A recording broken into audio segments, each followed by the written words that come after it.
This is my video for High Desert Brutality After Dark 2024.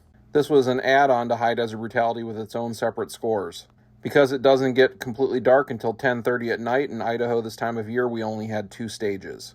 I'm using the same rifle I shot in the daytime for Cyberpunk Division. It's the Desert Tech Wolverine in 5.56 with 20-inch barrel, lead and steel Promethean red dot, Juliet 4 power magnifier, and Rain 3.0 flashlight.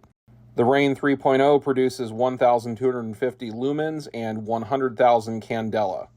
Carl's doing the recording for me on the stage using his Opsin digital night vision. It's interesting seeing it switch from black and white when I don't have my light on to full color when the light turns on. There are 6 targets on the stage from 50 to 100 yards.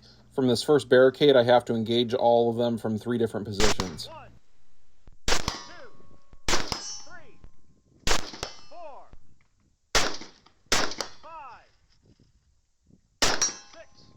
Shooting at night using suppressors is usually a benefit because it reduces the amount of muzzle smoke that can be backlit by your flashlight, but the muzzle brake on this rifle is doing a good job of blasting the muzzle smoke clear with every shot fired. Our match rules do not allow for white lights to be left on when moving position to position, so as I move to the next barricade, I turn it off. Reloading here so I don't shoot empty in the middle of the next sequence. I now have to hit all 6 targets from both the left and right side of this barricade.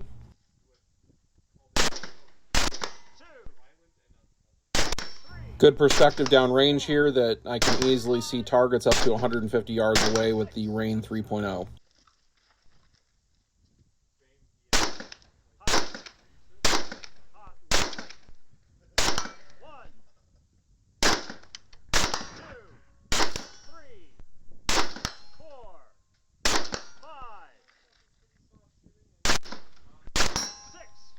Light goes off again as I move down to the next barricade. It's going to be the same thing from this final barricade. I have to engage the 6 targets from both the left and the right. I also reload again as I move across so I don't shoot empty here. Watching others shoot this stage, I felt frustrated on their behalf because many people didn't have weapon lights that could actually punch out in the dark far enough to positively identify targets, or quite frequently, as the observer, I could see the targets, but from their perspective, there was too much smoke occlusion or particulates in the air, and they could not see the target from their position, where I could from where I was observing them. I am second in the White Light Division Light Fighter and 3rd overall on this stage. Real quick, Infantry Division is night vision with active illumination and lasers, and Night Fighter is completely passive night vision aiming. If you watched my daytime high desert video, this stage is very similar. We've removed the small circle target and most of the targets up on the hill. There are 4 large targets inside the bay and 1 target just on top of the hill outside the bay. The max distance on this is probably about 125 yards. From every position until I get to the sedan at the front, I have to engage all 5 targets. Once I get to the sedan, I'm going to engage the furthest targets inside the bay and the one up on the hill just outside the bay.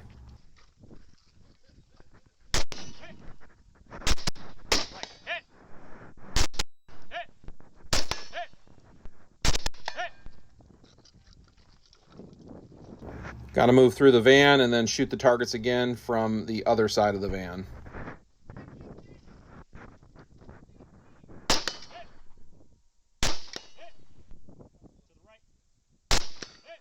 Even with the Rain 3.0, it's easy to lose track of the other targets if they're outside the beam. Again, weapon light off whenever moving from position to position. And from here, I only have to hit 3 targets. I cannot overstate how difficult this stage was for a lot of shooters. Their weapon lights just did not reach far enough to see the targets at the back of the bay or up on top of the hill. Some shooters couldn't even see the 2 targets at about 50 yards. On this stage, I am 1st in Light Fighter Division and 1st overall. In the end, I'm 1st out of 28 shooters in Light Fighter Division and 1st out of 42 shooters overall. We're going to keep running these After Dark add-ons to Brutality matches where practical and allowed by the host facilities.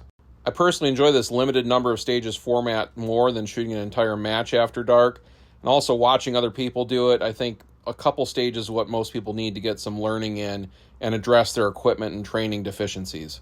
Thank you for watching. If you like this kind of in-depth action shooting competition analysis, please consider supporting me directly on Patreon. And always remember, the Second Amendment is for everyone.